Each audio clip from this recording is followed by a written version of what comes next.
मैं अभय सिंह चौटाला जो हरियाणा विधानसभा के लिए सदस्य निर्वाचित हुआ हूँ, कि मैं विधि द्वारा स्थापित भारत के संविधान के प्रति श्रद्धा और भारत की प्रभुता और अखंडता को बनाए रखूंगा तथा जिस पद को मैं ग्रहण करने वाला हूँ उसके कर्तव्यों को श्रद्धापूर्वक निभान करूंगा। ऐलनाबाद से इनेलो के नवनिर्वाचित विधायक अभय सिंह चौटाला ने आज विधानसभा में पद और गोपनीयता की शपथ ली और उसके तुरंत बाद अपना इस्तीफा एक बार फिर से किसान नेताओं की जेब में डाल दिया। जी हां, ट्रैक्टर पर सवार होकर विधानसभा पहुंचे अभय सिंह चौटाला को स्पीकर ज्ञानचंद गुप्ता ने शपथ दिलाई, जिसके बाद प्रेस कॉन्फ्रेंस करते हुए अभय सिंह चौटाला ने अपनी जीत किसानों के नाम दी और साथ ही अपने इस्तीफे को लेकर एक बार फिर से बड़ा ऐलान कर दिया। मैं किसानों से मिलने जाऊंगा और अगर वहाँ के किसान जत्थेबंदियाँ फिर से मुझे ये कहेंगी कि अभय सिंह जी कृषि के 3 काले कानून रद्द हो, इसके लिए आप एक बार फिर इस्तीफा दो, तो फिर अभय सिंह इस बात से हिचकिचाएगा नहीं, फिर इस्तीफा दे देगा। अभय सिंह चौटाला ने किसान आंदोलन के समर्थन में ऐलनाबाद सीट से अपना इस्तीफा दिया था, जहां उपचुनाव में फिर से जीत दर्ज कर ली है। अभय चौटाला का आरोप है कि उपचुनाव में भाजपा, जसपा, हलोपा और कांग्रेस ने मिलकर उन्हें हराने की पूरी कोशिश की, मगर किसानों के आगे इनकी एक न चली और इनका हर दाव चकनाचूर कर दिया गया। हालांकि अभय चौटाला उपचुनाव को लेकर कई गंभीर आरोप लगाए हैं, लेकिन उससे पहले आपको सुनाएंगे कि किस तरह अभय ने अपने भाई अजय चौटाला और उनके पूरे परिवार को निशाने पर लिया। मेरी इस बात का आंसर वो दे दें, फिर कोई आप उनके बारे में मेरे से पूछ लें कि वो क्या कहते हैं, क्या उनकी हैसियत है, क्या औकात है। अब उनको एहसास नहीं हुआ। अजय सिंह मेरे बारे में कहता था कि अगर हम नहीं चुनाव में जाते, अगर हम इसके चुनाव में चले जाते पिछले में, तो अभय सिंह विधानसभा का सदस्य नहीं बनता। अब की बार तो चारों भाई अजय सिंह भी, दोनों उसके बेटे और भाभी रात को 2-2 बजे तक लगातार लोगों के दरवाजों पे दस्तखत दे रहे थे। गोविंद के चुनाव की बजाय उस चुनाव को उन्होंने ज़्यादा लड़ा। उसके बाद लोगों ने सबक सिखा दिया। पूछ ले उनसे, अब की बार तुमने जोर लगा लिया नहीं? वो तो फिर विधानसभा में आ गया था और आ गया नहीं, उनकी छाती पे बैठूंगा। ऐलनाबाद में हुई चुनावी उठापटक को लेकर अभय सिंह चौटाला ने सरकार और चुनाव आयोग पर कई गंभीर आरोप लगाए, जिसमें चुनाव आयोग को तो उन्होंने नपुंसक तक कह डाला। उन्होंने कहा कि पुलिस और पैरामिलिट्री की आड़ में भाजपा, जसपा और हलोपा के नेताओं द्वारा जबरदस्त पैसे बांटे गए, लेकिन वीडियो सबूत देने के बावजूद चुनाव आयोग की हिम्मत नहीं हुई कि कार्रवाई कर दें। प्रदेश की सरकार ने इस इलेक्शन को जीतने के लिए जहां सरकारी मशीनरी का डट करके दुरुपयोग किया, वहीं पहली दफा देखने को मिला कि पुलिस की गाड़ियों में पैसा भर करके आया और पुलिस के पहरे में ही पैसे को जो है डिस्ट्रीब्यूट किया गया। बाहर पुलिस खड़ी रहती थी गाड़ियां भर करके, और अंदर जो है मतदाताओं को लुभाने के लिए 10,000 से लेकर के 15,000 रुपये प्रति वोट के हिसाब से पैसा बांटा जा रहा था। हमने उनकी वीडियोग्राफी करके भी इलेक्शन कमीशन को दी। हमने उनको एक एक जगह बताया कि कहाँ कहाँ कौन कौन व्यक्ति पैसा बांट रहे हैं, पुलिस की कस्टडी में पैसे बांटे जा रहे हैं, उनकी वीडियो बना करके भी दिए। उसके बावजूद भी इलेक्शन कमीशन ने कोई संज्ञान नहीं लिया और सरकार ने अपनी तरफ से इस इलेक्शन में कोई भी बेहूदगी करने में कमी नहीं छोड़ी। उपचुनाव के प्रचार में जिस तरह से पूरे ऐलनाबाद को मानो पुलिस छावनी में तब्दील कर दिया गया था, उसको लेकर भी अभय चौटाला ने सवाल उठाए। उन्होंने कहा कि इस चुनाव में फोर्स लगाकर लोगों में भय का माहौल पैदा किया गया और आंदोलनकारी किसानों को अराजक तत्व करार देने में कोई कमी नहीं छोड़ी गई, मगर किसानों की एकजुटता ने ये साबित कर दिया कि जंगल में शेर को घायल तो किया जा सकता है, लेकिन गीदड़ राज नहीं कर सकता।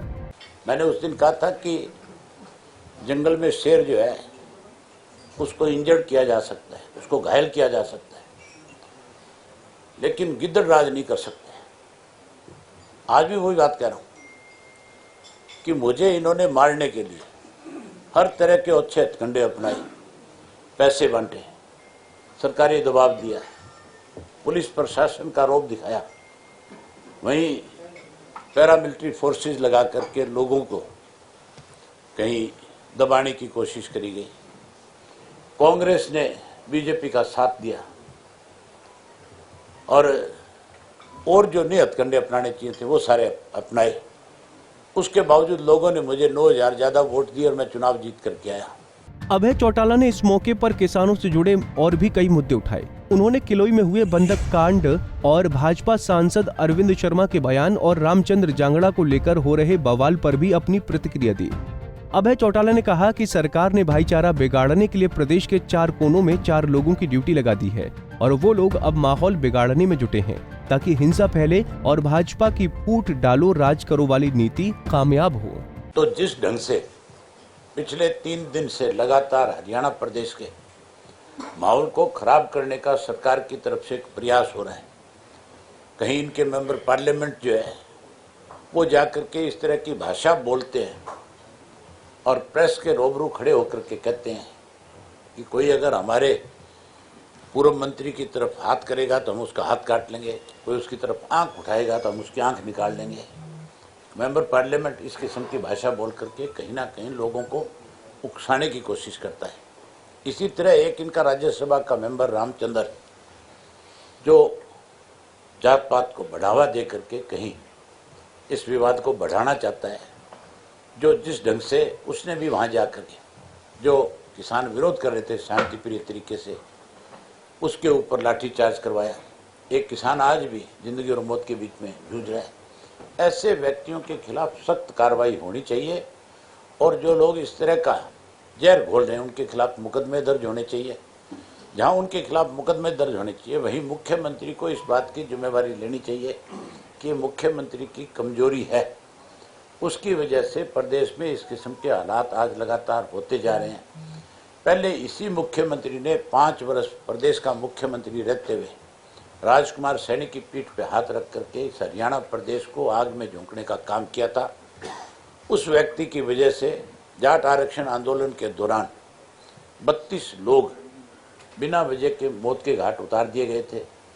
वहीं जहां प्रदेश के हालात खराब किए, जहां प्रदेश के अंदर भाईचारे को तोड़ने का काम किया, आज फिर सत्ता में बैठे लोग जो है इस तरह के अच्छे हथकंडे अपना करके इस प्रदेश के राजनीतिक माहौल को जहां खराब करना चाहते हैं, जहां भाईचारा तोड़ना चाहते हैं, जहां अपनी कमियों को छुपाना चाहते हैं। इसके लिए गवर्नर को, महामहिम को तुरंत जो है इस सरकार को बर्खास्त करना चाहिए और गवर्नर रूल लगा करके यहाँ पे शांति स्थापित करनी चाहिए ताकि प्रदेश का माहौल ठीक हो सके।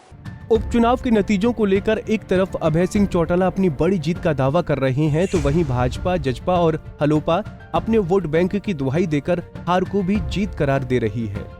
अभय सिंह चौटाला ने कहा कि उनके खिलाफ पूरी फौज मैदान में थी, भाई भतीजा और भाभी के साथ पूरे सरकार का तंत्र भी खिलाफत में था, मगर ऐलनाबाद की जनता ने पिछले बार से 9,000 ज्यादा वोट देकर उन्हें फिर से विधानसभा पहुंचा दिया।